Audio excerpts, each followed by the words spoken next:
Bonsoir à tous. Je suis très heureuse d'être parmi vous à l'invitation du président Cellou Dalein Diallo. Et je voudrais juste rectifier, je ne suis plus président du Parti des écologistes de Guinée, je suis la présidente d'un autre parti.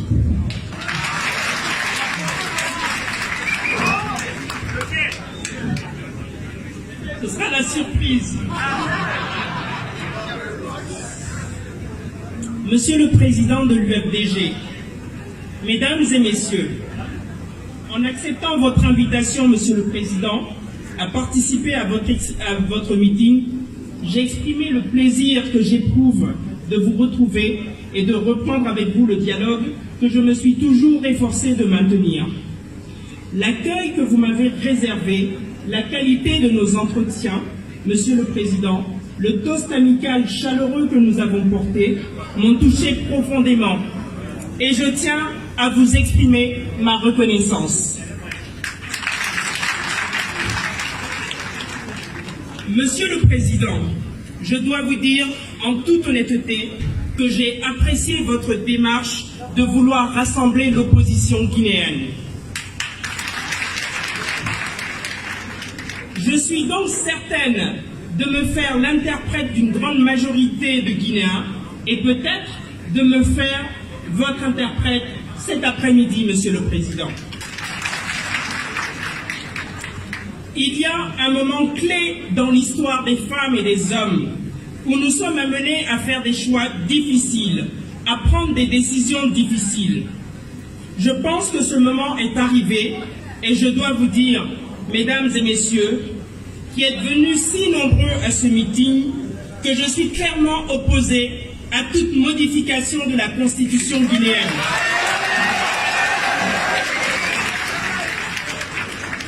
C'est aussi une des raisons de ma présence parmi vous cet après-midi. Monsieur le Président, en tant que chef de file de l'opposition, je sais que vous vous battez pour sortir la Guinée d'une situation difficile. Je sais aussi que les choses ne sont pas simples. La vérité, c'est que l'opposition guinéenne est divisée, indécise, elle marche en rang dispersé. Il faut aujourd'hui que tous les leaders politiques de notre pays adoptent le langage de la vérité, du courage et fassent preuve d'humilité à l'égard de l'ensemble de nos compatriotes qui vivent dans la plus grande misère.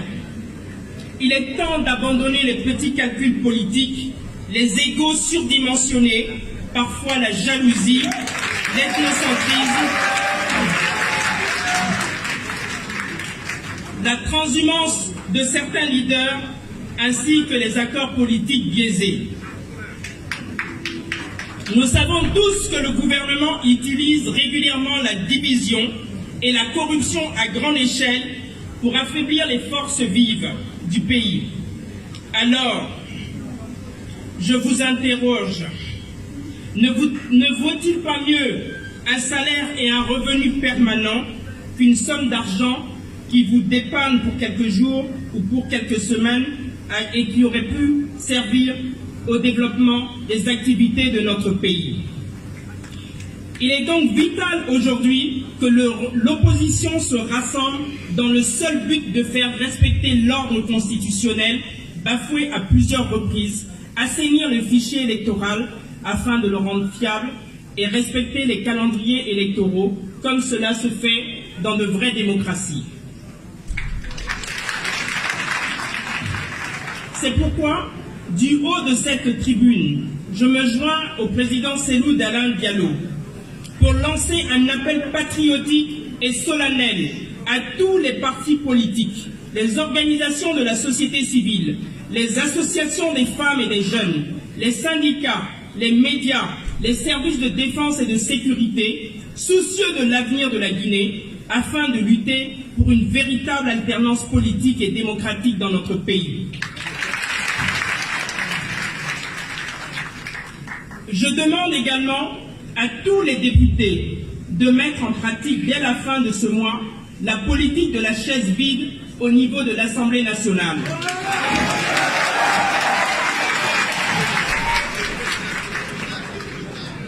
En faisant cela, les députés démontreront ainsi leur fervent patriotisme, qu'ils sont prêts à défendre la constitution guinéenne, la démocratie et la nation.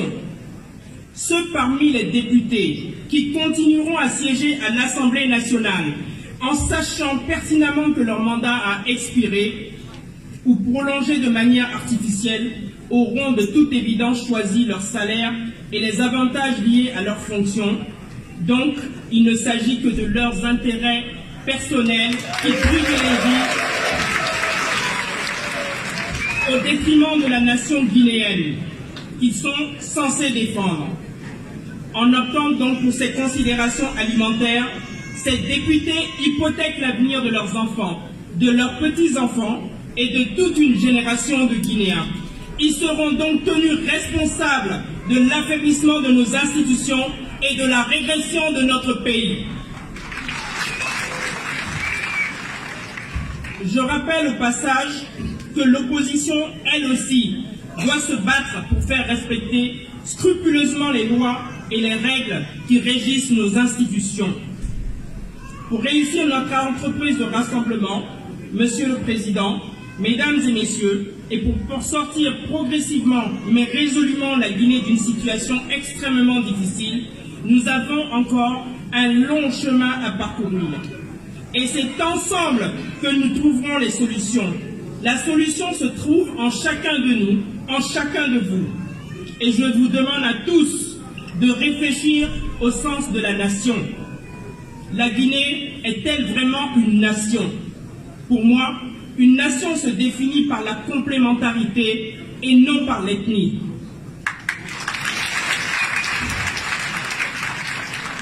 Nous avons bien un pays, un territoire géographique où cohabitent plusieurs ethnies. Mais sommes-nous tous prêts à nous unir autour de nouvelles valeurs suprêmes, communes, par lesquelles nous serons liés ensemble, où nous éprouverons un sentiment de fraternité les uns pour les autres, quelle que soit notre ethnie, et où nous serons prêts à sacrifier notre vie pour défendre la société que nous formons grâce à cette union.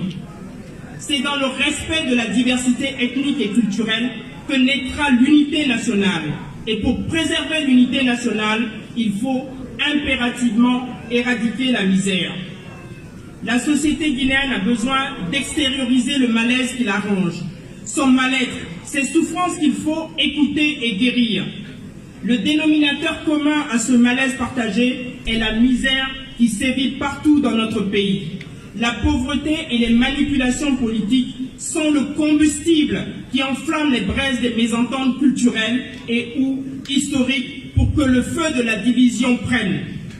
Nous ne l'accepterons pas. Nous devons tous nous appuyer sur notre histoire, sur notre culture, pour nous rappeler d'où nous venons. Nous devons nous définir par le sentiment d'un passé commun, par une mémoire collective, ancrée dans un ou plusieurs événements ou des situations. Par ailleurs, il faut soigner les plaies ouvertes du passé. Ainsi, on devrait commémorer tous les ans les massacres qui ont été perpétrés dans notre pays, dans le recueillement national et renouveler le serment que cela n'arrivera jamais. L'État, dans un élan humain et dans un souci de pacifier les cœurs, devrait poser cet acte partout où il y a eu des blessures anciennes qui nourrissent les rancœurs. Il nous faut favoriser le dialogue interculturel. Il nous faut abattre les murs de l'ignorance en mettant en lumière les éléments linguistiques, philosophiques, culturels, spirituels, communs à toutes les ethnies. On mesure ici l'importance de la pertinence des travaux fondateurs de Cheikh Anta Diop sur l'unité culturelle de l'Afrique noire ou de Théophile Ogbanga sur l'unité linguistique de l'Afrique noire. C'est en rassemblant les liens qui nous unissent qu'on fera naître le sentiment de fraternité et d'appartenance à la nation. En opposition à l'appartenance à l'ethnie, c'est ainsi que nous diminuerons les tensions dans notre pays. Il nous faut une justice économique. Rien ne pacifie aussi bien un peuple que le confort matériel. La réduction de la pauvreté et du chômage, principalement celui des jeunes et des femmes, l'amélioration du niveau de vie, la répartition juste et équitable des richesses sont donc primordiales pour l'élaboration d'un climat de paix et de maintien de l'unité de notre pays. Pour terminer, puisque je ne vais pas garder la parole plus longtemps, l'instabilité politique chronique de notre pays est un frein au développement de notre pays auquel tous les Guinéens aspirent.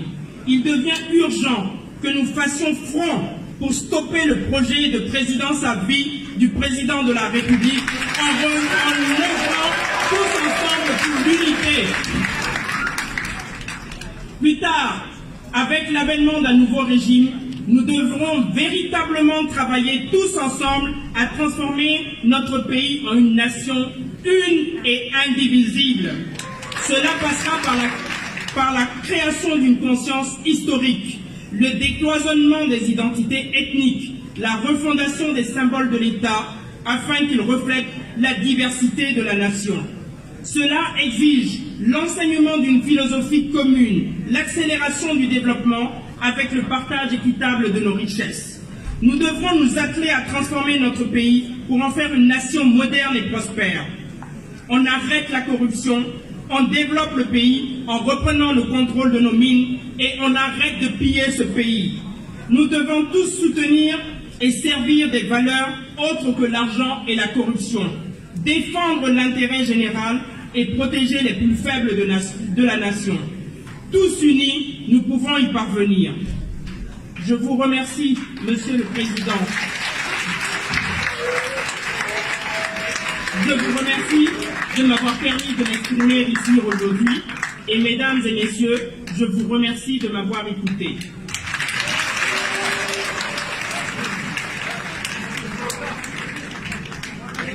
Travaillons ensemble.